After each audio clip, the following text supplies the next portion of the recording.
What's up welcome back. आज हम business study के chapter 1 nature and significance of management से रिलेटेड कुछ एमसीक्यूज यहाँ पर डिस्कस करने वाले हैं।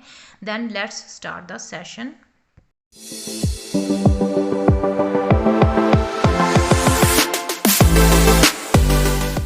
क्वेश्चन है, keeping in view the changes in the consumer demand and preferences, Bikaner bakery has reduced the sugar and fat content in its product. तो Bikaner bakery ने ऑब्जर्व किया कि उसके जो कंज्यूमर हैं उनको फैटी एंड शुगरी प्रोडक्ट ज़्यादा पसंद नहीं आ रहे हैं, तो उन्होंने अपने प्रोडक्ट्स में शुगर एंड फैट को थोड़ा कम कर दिया।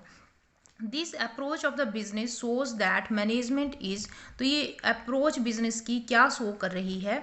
यहाँ पर ऑप्शंस हैं, A a group activity, a multi dimensional activity, an intangible force and a dynamic function. तो करेक्ट आंसर होगा डी, डायनेमिक फंक्शन, क्योंकि यहाँ पर बीकानेर बेकरी अपने कंज्यूमर के अकॉर्डिंग अपने प्रोडक्ट को चेंज कर रही है।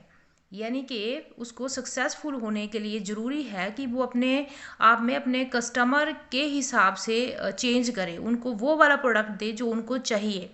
तो इसको बोलते हैं हम डायनामिक फंक्शन। तो करेक्ट ऑप्शन डी होगा। नेक्स्ट क्वेश्चन देखिए, efficiency is concerned with, options हैं achieving end results, doing right things by optimum utilisation of resources, achieving the goals and none of the above. तो यहाँ पर efficiency की बात हो रही है। एफिशिएंसी मीन्स कि रिसोर्सेज का ऑप्टिमम यूज़ करना और जिससे कि कॉस्ट कम से कम आए उस प्रोडक्ट की। तो यहाँ पर राइट ऑप्शन होगा b, doing right things by optimum utilisation of resources. चलिए नेक्स्ट क्वेश्चन देखते हैं। Effectiveness relates to achieving goals, completing activities, doing the right task, all of the above. तो इफेक्टिवनेस मीन्स कि जो भी टारगेट सेट किए गए हैं बिजनेस के द्वारा उनको अचीव करना। तो यहाँ पर achieving the goals, completing the activities, doing the right task, ये सारे के सारे इफेक्टिवनेस में आ जाते हैं। तो करेक्ट ऑप्शन यहाँ पर होगा D, all of the above. चलिए नेक्स्ट क्वेश्चन देखते हैं। Which of the following is not a designation related to the top level management? तो टॉप लेवल मैनेजमेंट में इनमें से कौन सी ऑप्शन सही नहीं बैठती है। तो फर्स्ट ऑप्शन है चेयरमैन, ठीक है, and second is production manager, third is president and vice president. तो यहाँ पर ये प्रोडक्शन मैनेजर है, ये मिडिल लेवल मैनेजमेंट में आएगा, क्योंकि जो डिपार्टमेंट के हेड्स होते हैं, डिविजनल हेड्स होते हैं, वो मिडिल लेवल मैनेजमेंट में आते हैं। तो यहाँ पर जो करेक्ट ऑप्शन होगा वो बी होगा। चलिए नेक्स्ट क्वेश्चन देखते हैं। The authority responsibility relationship that exist within the organization give rise to, options हैं A different levels in the organization, different functions within the organization, management is a group activity, management as a multi-dimensional activity। तो authority responsibility relationship से levels बनते हैं, जैसे कि top level management, middle level management, lower level management, तो इससे level बनते हैं। तो ये करेक्ट ऑप्शन होगा ए।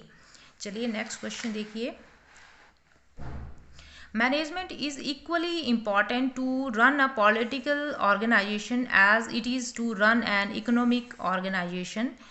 तो ये कहते हैं कि मैनेजमेंट उतना ज़रूरी है पॉलिटिकल ऑर्गेनाइजेशन के लिए जितना कि इकोनॉमिक ऑर्गेनाइजेशन को रन करने के लिए ज़रूरी है। Which feature of the management is being reflected in the given statement. तो ये हमें कौन सा फीचर मैनेजमेंट का रिफ्लेक्ट हो रहा है। तो ऑप्शंस ऐसे हैं, A management is a group activity, management is a multi dimensional activity, management is goal oriented and management is all pervasive. तो मैनेजमेंट हमें पता है कि हर तरह के ऑर्गेनाइजेशन में ज़रूरी होता है। तो यहाँ पर करेक्ट ऑप्शन होगा मैनेजमेंट इज़ ऑल परवैशिव। चलिए नेक्स्ट क्वेश्चन देखिए। It is a force that bind all the function of the management, और ऑप्शंस हैं coordination, cooperation, management hierarchy and planning. तो वो कौन सी फोर्स है जो सारे मैनेजमेंट की एक्टिविटीज़ को बाइंड करके रखती है, तालमेल बनाकर रखती है? तो कोऑर्डिनेशन एक ऐसी फोर्स है जिसके थ्रू सारी एक्टिविटीज़ बिजनेस की मैनेजमेंट कोऑर्डिनेट करता है, मतलब उनमें तालमेल बनाकर रखता है। तो ऑप्शन सही वाला होगा ए, कोऑर्डिनेशन। नेक्स्ट क्वेश्चन देखिए, 8th। Chris works as a production manager in Ayush Enterprises. He has been given the task of getting the task 1500 units of sweaters manufactured at the cost of rupees 300 पर unit with in 15 days, यानी कि 15 दिन में उसे 1500 units sweaters के बनाने हैं और कॉस्ट जो उसकी रहेगी वो 300 पर यूनिट रहेगी। In order to be acknowledged as an effective manager he must ensure that, मतलब कि अगर उसको इफेक्टिव बनना है तो इनमें से कौन सी सही ऑप्शंस होंगी? The cost of the production is less than rupees 300. The cost of production does not exceed rupees 300 per unit. The work is completed within 15 days even at the higher cost.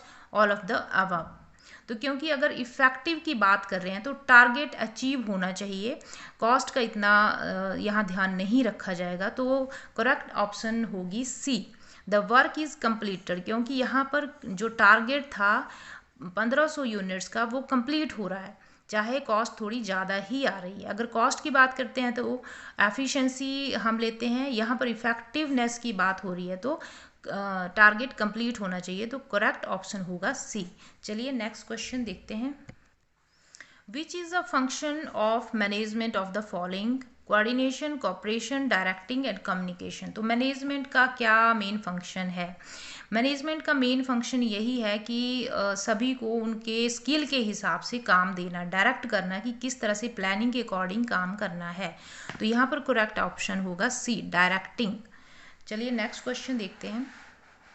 Management translates the work to be done in terms of goals to be achieved and assigns that means to achieve it.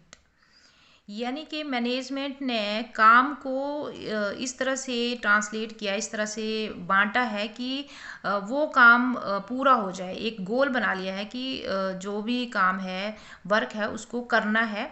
And identify the related dimension of the management. तो यहाँ पर कौन सा dimension of the management use किया गया है? Management of work, management of output, management of people and all of the above. क्योंकि यहाँ पर वर्क की बात हो रही है तो management of work is the correct option. I hope आपको सारे MCQs अच्छे से समझ आ गए होंगे। तो वीडियो को लाइक करें, शेयर करें एंड रैंकर्स कोचिंग चैनल को सब्सक्राइब करना ना भूलें ताकि आगे आने वाले वीडियोस को आप मिस ना कर दो। Thanks for watching.